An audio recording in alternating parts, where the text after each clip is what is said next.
will say that Bernie Sanders gave you that. You guys are crazy! You're an animal! Get a job!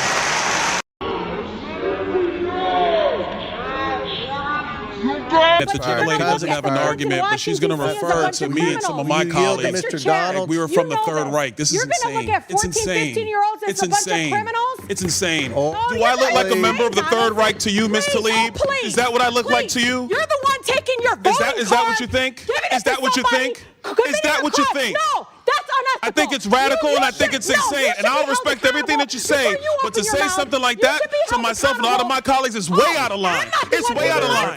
It's way out of line. Regular order, Mr. Way out of line. Regular order. That's okay. But it's okay, right? That is not how it It's goes. okay, right? You hold yourself accountable before you talk about Hold Washington, myself D.C. accountable? Mr. Tlaib. Washington, Hold D.C. your out own of your self mouth. accountable. How Keep about it out of that? your mouth. You almost have to pause this and ask yourself if this is really how a member of Congress behaves. Before we get into it, make sure you like, subscribe, and share this video if you appreciate calm, honest breakdowns of political moments like this. Real patriots watching this channel already know we pay attention when the theatrics start replacing serious debate. So here's the situation. Rashida Tlaib stands up in the middle of a rally-like shouting match, yelling at the crowd while the room erupts around her, and then carries that same energy straight into a House hearing where she faces off with Byron Donalds. She throws out words like fascist, Donalds fires back, and suddenly voices are raised, both sides talking over each other, and the chair struggling to restore order as the room descends into chaos. It's confrontational, it's loud, and it's exactly the kind of spectacle that makes you wonder whether this is serious debate or just pure theatrics. Thank you. Chair recognizes Ms. Tlaib from Michigan. Thank you so much, Mr. Chairman. You know, I think it's really important. I mean, we're talking about, 700,000 people that live here, and I feel like their voice gets completely just dismissed. And so, if I may, Mr. Chair, ask unanimous consent to enter the record. The Washington Post poll of D.C. residents found 8 out of 8 in 10 opposed Trump's taking over of their local police and sending in federal troops. Without objections ordered.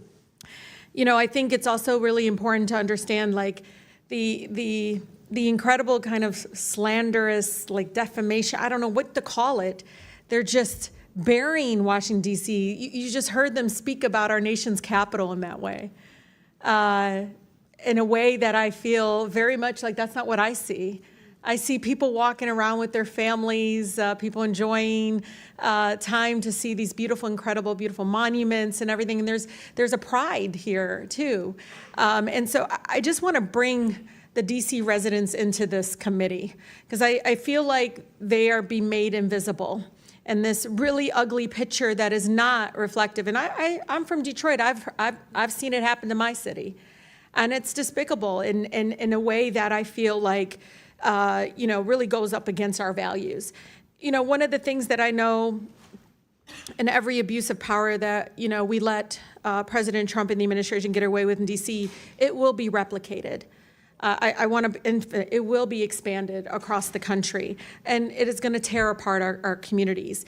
Mr. Jackson, I talked to you about a little bit about this, but I think it's important to understand that we do have a mental health crisis, that we have a housing crisis, affordability crisis. Can you police any of those away? No. You can't police away homelessness. And the way they talk about our homeless neighbors is so, no wonder there's violence increasing towards homeless neighbors.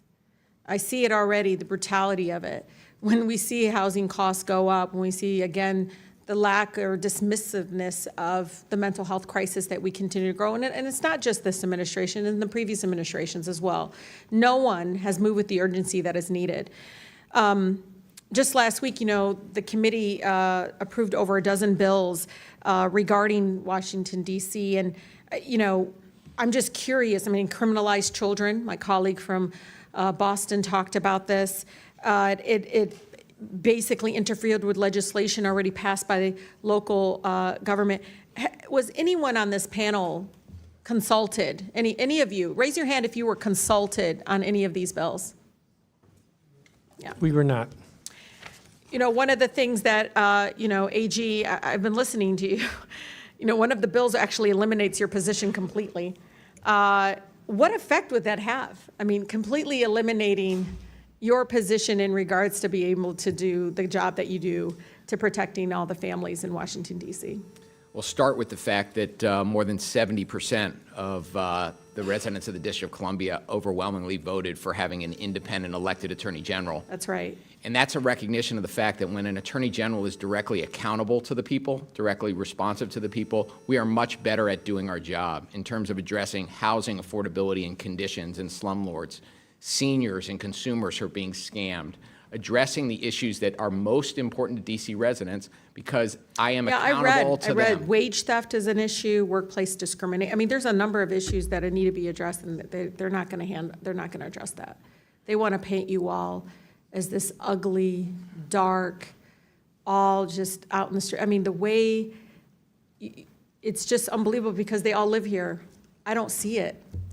I don't see what they see. I don't understand why we're allowing that to happen, because I actually think it's going to hurt our communities. People are going to look at Washington, D.C. folks in a way that I think is going to be very painful, but also, I don't know, Mr. Jackson, I heard the stories. People didn't leave their homes. They weren't leaving their homes. Businesses didn't see people coming into, I mean, that's what we want in our nation's capital. Stay in your house, don't move, don't go anywhere, stay fearful. It's unbelievable that my colleagues continue again to eject this narrative and this rhetoric in regards to it. But I think it's important, Mr. Chair, just like in D.C. Home Rule was one out of Black freedom struggle in the fight for civil rights, we can't be passive right now. So nobody over there should take anything we say so personally, as if we're attacking them. No, we're attacking a process. We're not attacking people here. And I think it's really important. We need to stand up against this fascist takeover. That's not a bad word. It's a fact. And here in D.C. and across the country, it is so incredibly important, Mr. Chair, that this committee does not allow rhetoric that defames or paints Washington, D.C. in a way that you all haven't really truly seen. You're just reading it. No, you're just reading it or something off of some. Will the gentlelady yield to a question? Yeah, I think it's really important. Will the gentlelady No, I yield? don't yield. I don't even have time. I can tell you. Your time's expired. It is Ms. expired, but Tlaib. Mr. Chair, I've but you all live like here, Ms. and Tlaib. you're not telling people the beautiful parts that you do see in our Ms. nation's Tlaib. capital. And no, it's just wrong how we're doing it. Chairman, I think Wrong. it's insane that the But you're gentlelady gonna doesn't look have at an the argument, but she's going to Washington, D.C. as a refer bunch to of me and some of my criminals. You yield to colleagues. Mr. Donalds. We were from the You know Third this. Reich. This is You're insane. gonna look at It's 14, insane. 15-year-olds as It's a bunch of insane. criminals? It's insane. Oh. Do I look like a Please, member of the Third Donalds. Reich to you, Ms. Please, Tlaib? please, Is that what I look like please. to you? You're the one taking your voting Is that what card, you think? giving it Is that to what you somebody, think? giving Is it that a what you card. think? No, that's unethical. I think it's radical and I think it's insane. And I'll respect everything that you say. But to say something like that to myself and all of my colleagues is way out of line. It's way out of line.